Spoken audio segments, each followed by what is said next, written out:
out for those who can't make it. We got a good crew though on. We got Sandy, Jackie, Diane, Charlie, what's up? Donna, Nita, Elena, Jason, Linda, Doreen's coming in. Okay, good. I wasn't sure how this topic would land. I think it's super critical though, because I don't see this program as just a fat loss program. I see this as you becoming optimized humans, and the only way you keep the fat loss is if you rewire your nervous system and your beliefs. And this is a lot of the stuff I'm learning from my mentors, and the best way for me to implement is to pass it on to you and really try to talk through it at the same time. So hopefully there'll be lots of value here for you guys. Some of you are experts in the money department, so it'll be kind of redundant. Some of you may find that helpful, but it's really the connection between the two that we're diving into today. Alrighty.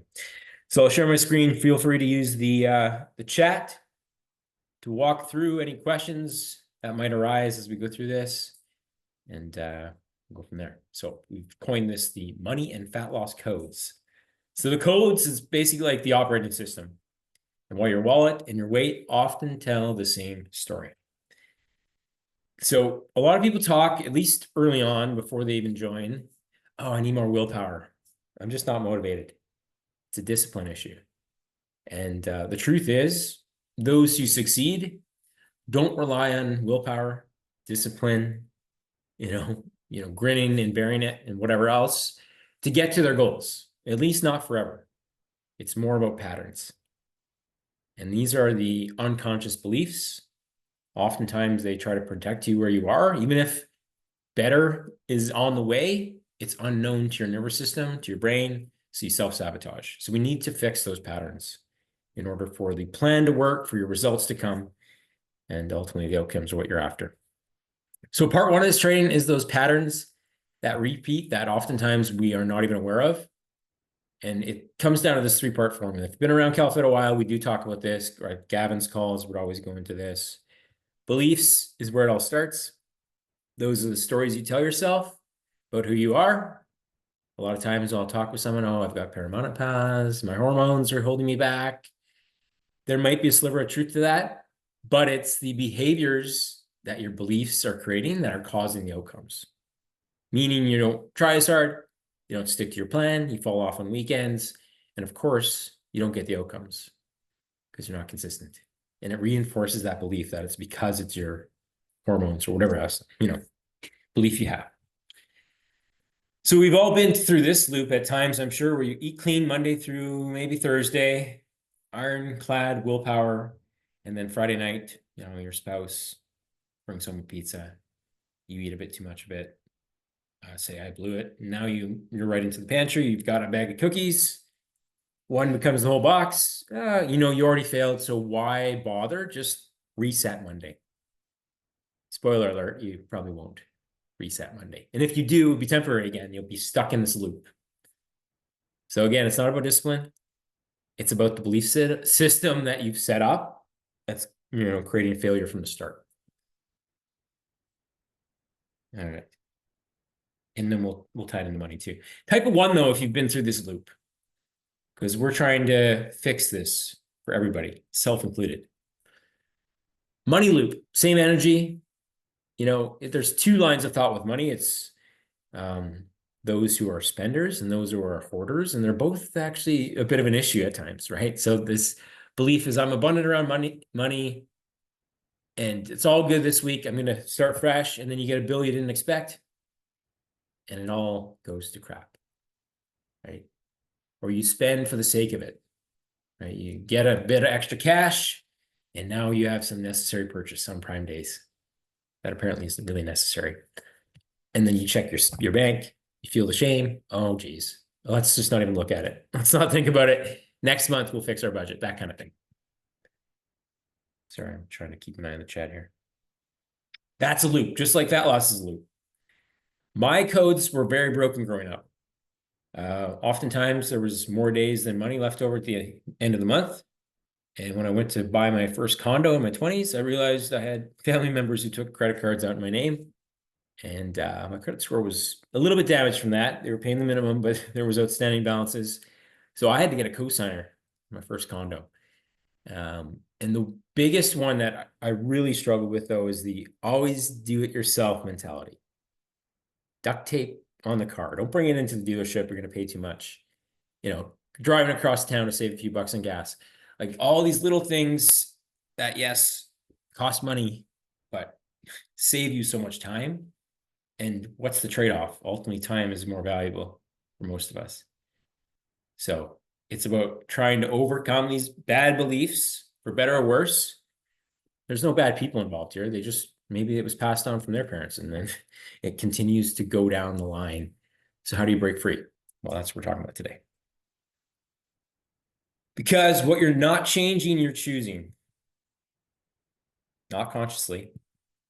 But every time you repeat a pattern, like we talked about the Friday slip up with the cookies, you're choosing that, right?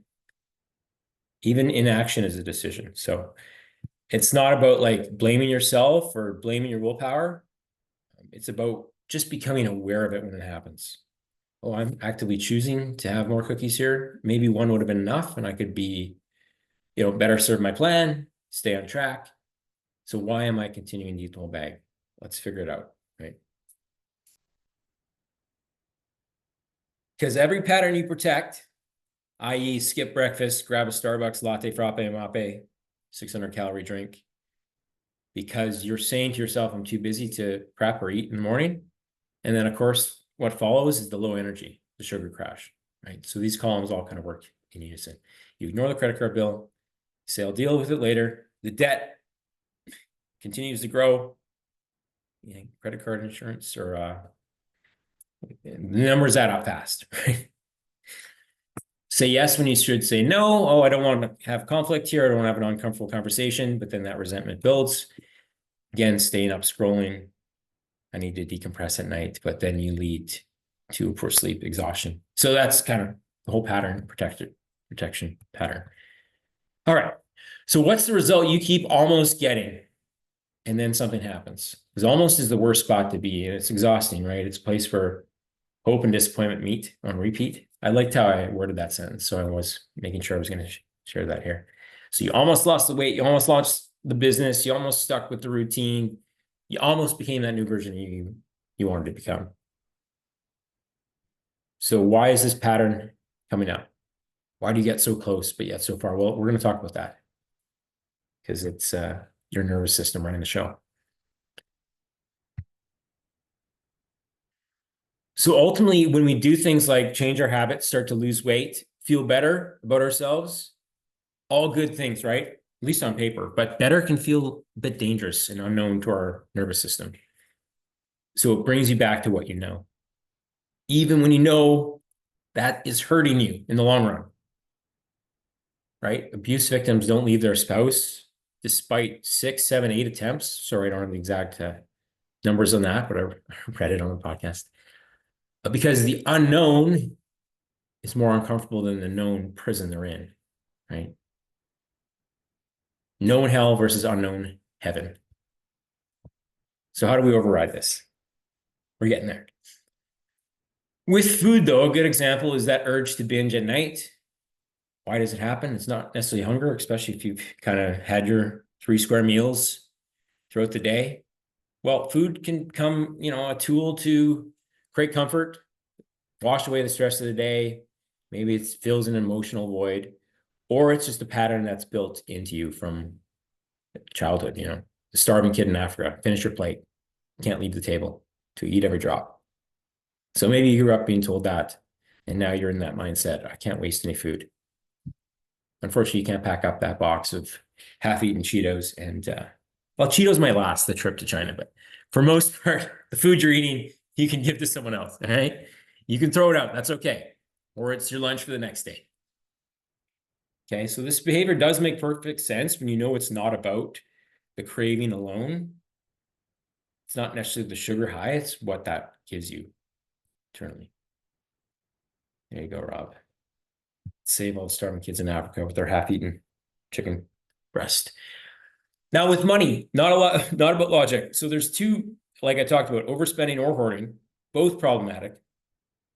Temporary pleasure, hoarding money because you fear it won't come back. That's a big one for me that I've had to overcome. it continues to rise back up to the surface. Or you avoid bills, put it off, paying it, because you fear it won't come back again. My goal is to pay that bill as soon as I get it. Send off that money, because I know money's energy is going to come back as much as it goes out when you don't hoard it or fear it, right? Same with self-sabotage here. Like there's safety in scarcity for some people, like just living on the edge. That's when they do their best work. Having the money just enough at the end of the month. That's when they're most motivated. But we don't want to be in that state of scarcity. That's a tough spot to be. And lastly, that scarcity loop. Just know that money will return when it's done out of the right reasons, abundance, love. My core belief now is I get paid very well for the value I provide. I accept money and spend it as freely as it goes out. Not always, but that's the goal. This is a big takeaway I got from a recent training is you can only hold what feels safe to your nervous system. So that can be losing 20 pounds and you don't feel deserving of it. Or it could be some extra money in your bank account. As much as 70% of lottery winners declare bankruptcy. Because those millions, they don't feel safe or deserving of holding that money. Okay. So we don't want that. We need to upgrade that nervous system to be comfortable with both those outcomes. Okay. So why do people sabotage when things get better? Like we talked about. You're making progress, the scale is moving, maybe more money is coming in, you can see the finish line, and then you self-sabotage. Because like I talked about, better feels unsafe and unfamiliar. And our nervous system, hardwired during a time when, saber-toothed tiger might attack you, is designed to keep you alive, not satisfied or happy or reaching your goals. Okay, so what do we do in these situations? We have to be able to sit with that. I'm going to give you some tools. Okay. Here are those examples I talked about. So you've lost those first 10 pounds. You want to continue making progress, but body panics, nervous system panics. Cue the binge, cue no longer messaging Mitch in the app, cue a whole weekend bender. Oh shit, okay, we're back to where we started or close. And the same thing with the money piece. You get some extra money and suddenly you're looking for ways to blow it because you're not comfortable holding it. But that can go the other way, right? With the hoarding I talked about, where every dollar you get, you try to hoard and hold on to, and you don't invest or spend. Money's meant to be spent to make your life better, right? That should be a core belief. Or ready to invest in yourself. Like that's what I said. I immediately pay an outstanding balance as soon as I get it within 24 hours because I cannot outgive or outspend the universe. It'll come back to me. A lot of this might be a little weird and out there to you. I get that. I certainly would have said the same thing years ago, and I'm still working my way through it, but I'm a firm believer that this is going to help make the process stick, get you guys the results you wanted when you came to me in the first place. So that's what we're after. Okay. So we already talked a fair bit at this, but I want to keep reinforcing this point. Is this feels different, even if it's better, I'm healthier, I have more energy, but it's different. Might be dangerous. There's an unknown element here, and that's what leads to that self-sabotage. So we need to be able to sit comfortably with the unknown, with the better. And this is one of those tools. Regulation is the real flex. So learn to pause. Chips are calling your name, call it out. Okay, why am I getting this craving at this time of night every night? After I put the kids to bed and they fought me on bedtime for an hour, my nervous system is already at its wit's end. I want to soothe that stress with sugar. But if we can sit with that impulse, watch it rise and fall without reacting, there's power in that. Maybe we swap it for a quick meditation or yoga session. Maybe we do have a snack, it's just a better option. But ultimately, it's about emotional regulation, having some self-soothing practices, and consistently, bringing awareness to this when it happens, you're trying to choose a better option. And your body, your nervous system will adapt to that. Okay, this is actually the better option. I feel safer. Because a real regulated nervous system is the big win. Part 3. So this is the behavior piece. We've talked beliefs, Behavior will make sense in context when you become aware of it. So nothing you do is crazy when you understand like the why. Okay. Now, we call it irrational behavior. We call it a lack of willpower or a craving, but oftentimes it's just that nervous system pulling us back to where we feel comfortable. It's protection at its best. And if you've had a nightly chip snack habit for years and years, not doing it is going to be new, foreign. And then that's why it's really good at bringing it back to the surface, right? So we have to rewire. Okay, if you're open to sharing, feel free. We'll give an example here of like what a belief is that might be keeping you stuck or slowing down your progress, because behind every behavior is that belief. Okay, so what is this behavior? We'll get into this in a sec. For an example, feel free to share it in the chat. We can go through a specific example if you're open to it. But if I'm not all in, I failed. This is that all or nothing mindset where no one's perfect with food, but you think you have to be. No Shades of Gray, not the movie, from a fitness and nutrition perspective. So I can't enjoy food and lose weight. Pretty similar, right? Pleasure and progress are mutually exclusive. To succeed, you've got to force yourself to eat broccoli and dry chicken boob day after day. Yeah, it works for a while anyway, until you want food that tastes good again. And then lastly, I talked about this one, willpower. Oh, I have no willpower. That so-and-so has more willpower. I don't believe in that. I believe that the plan has to fit without relying too much on willpower. Sandy saying I have to go to the gym to lose weight. Yeah, I wish it was that easy. The exercise piece it serves a role, but losing weight is more a byproduct of our whole 24-hour picture. Nutrition being the driver. Okay. So some examples. Don't need to go to a gym if you got a home gym. Love it. On the same note, because we're tying in the money belief angle here, I'm just not good with money. If you say that, it's pretty easy to fail, right? Because you're just reinforcing that belief. Or easy come, easy go, where you spend every cent you have on things that maybe you didn't need to spend it on. Or the opposite to that, I'll never have enough. You're like those, millionaires that live in slums with a ton of money under their mattress that never enjoy life, never get anything out of life, never put that money to good use. So there's probably a middle ground between 2 and 3 here. Okay, so we're going to go through the 4 questions that some of you might be familiar with. With your belief, is this true? Do you know this to be true without a shadow of doubt? We'll talk about an example in a second here. Some of you might be familiar with this. What happens when you buy into this belief? And what could happen if you choose to believe something different? So I want you guys to workshop this with the belief you feel is holding you back. And I'm going to give an example. I am overweight because of my age, gender, genetics, insert some other valid or invalid reason.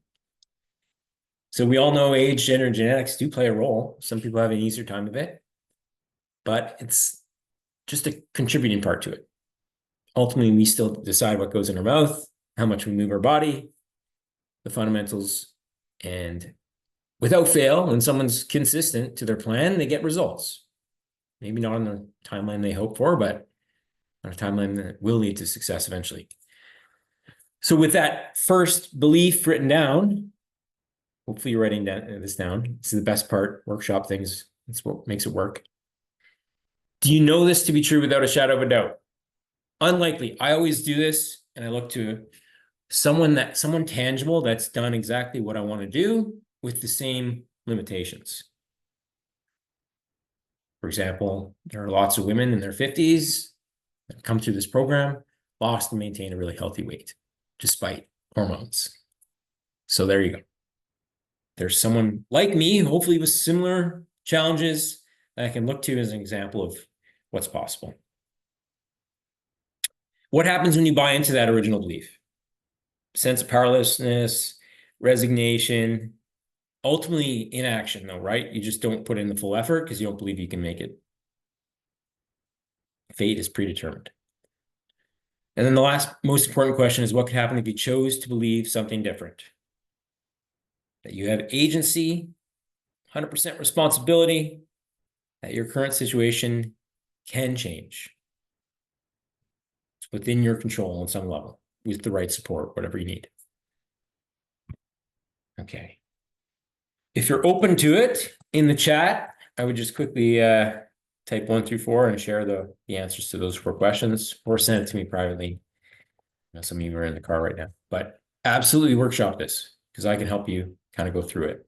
I know I've done this with various beliefs throughout the years. I have it on a sticky note and then I can always refer back. Oh, I'm starting to revert on this. Okay. Okay.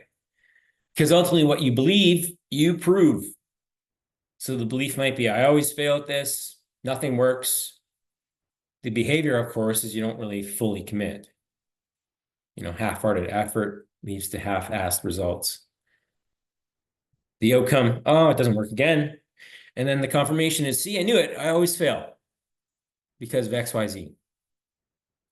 So we start with the belief with all this stuff because that's going to lend itself to better behaviors and better outcomes. Yeah, Linda, that's a good one. Age.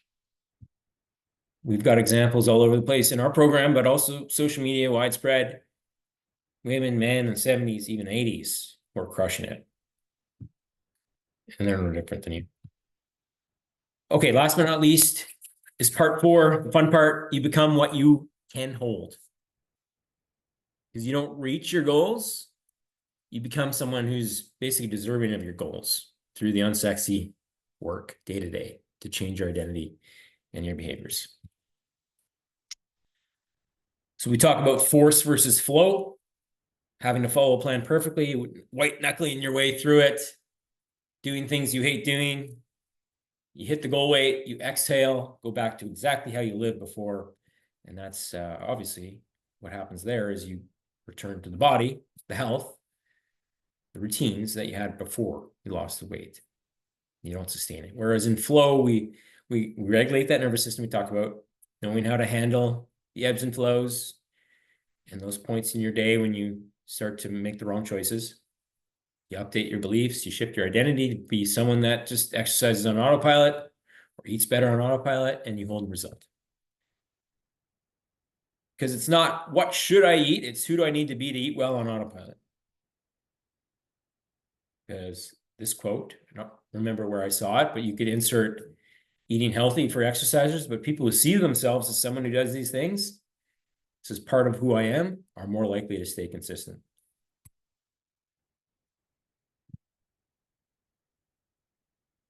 All right. First question is how do I save more money? Just like how do I lose weight? That never really gives us the right answers. It leads to budgets, apps, tips, and tricks. Deeper question is who do I need to be safe holding on and letting go of money equally without that stress I feel right now? And that's when you get into the deep work. Uncomfortable stuff that leads to transformation. Okay.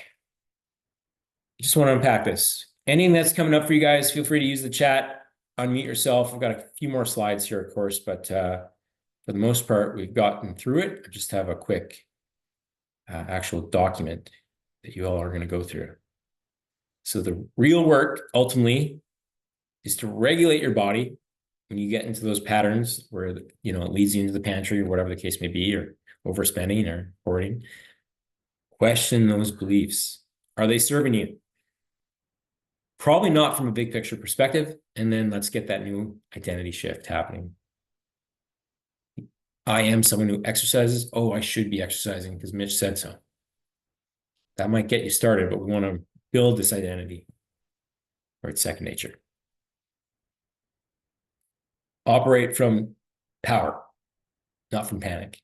So more or less in line with the flow versus force chart there.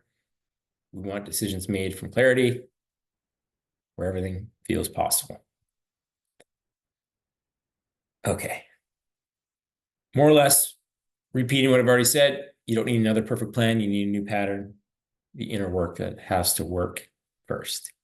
So next time you're about to spiral on anything, just pause for that split second. If you take nothing away from today, pause, reflect. Why am I getting this craving, this desire to eat the wrong things or spend the money or whatever? Don't judge it, just notice it. Maybe go through those 4 questions and try to change how you respond to that. Swap, don't suppress. Maybe it's a walk. Maybe it's a healthier snack. Maybe it's just going to bed. Whatever the case may be. So what belief is driving this and who am I willing to become instead? Okay. The 4 questions work just as well there, but this is a quick reset. So lastly, you see the pattern. Oh, there it is again, my craving for chips. You pause between the stimulus and the response. There is a little gap there if you live to learn in that gap. Sorry, you learn to live in that gap. Okay. Screwed up the order of that. So then you become someone who makes the right choice more often. It becomes 10 times 100 days straight of making the right choice with a few slips. You're now becoming that person that chooses on autopilot. Okay. So I'm going to give this to you afterwards, but a little breathwork practice for both. I'll share that, but I want to make sure you guys get this. Oh gosh. Okay. So you guys can do this in real time with me here before we end the call. Whichever one you're dealing with, the money piece or the emotional eating or anything to do with food, just copy and paste. I'll put this in the chat as well, because it's going to help you write a little letter that you can lean on. So that's the money letter. And this is the emotional eating letter. And it's going to go really in depth with you. And what I've done actually is that letter that it created, I now share in my Google Calendar at the time of day when I get that inkling to binge. And now it pops up. And try to continuously review that. So there's real power. So write that letter today. It's going to do most of the work for you. You just prompt it. Okay. I had a really raw message here, but I think we've got the gist of it today. See the pattern, question it, choose differently, become, identity, boom. Easy on paper. Not quite so simple to execute consistently. Okay, any questions? Your homework is the 4 questions, breaking beliefs, and then the money or emotional eating letter to yourself there, using that link to my AI wizard. Okay, we've got Diana muted. You have a question?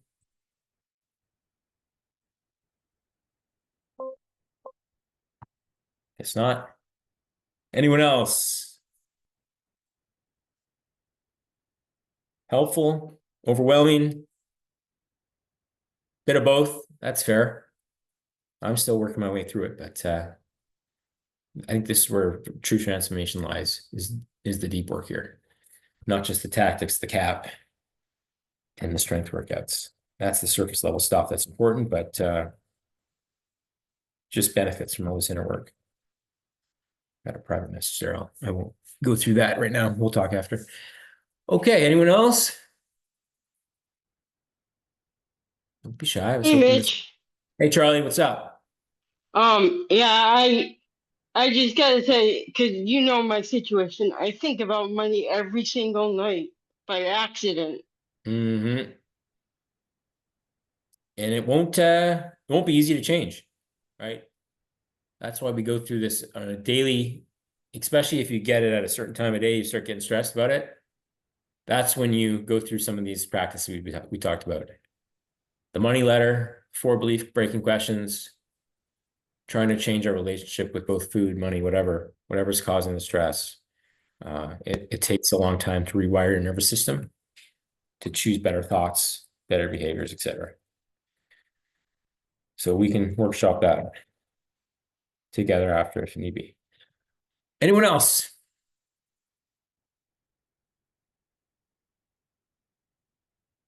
We need money, but we don't want to be controlled by it, right? Same with getting healthy. We need to lose weight to feel better, to obviously extend our life, whatever, but we don't want to be controlled by those thoughts day in, day out either. And that's easier said than done. So hopefully some of these practices will help basically your relationship with both. Not to ignore them, because we can't. All right. Okay.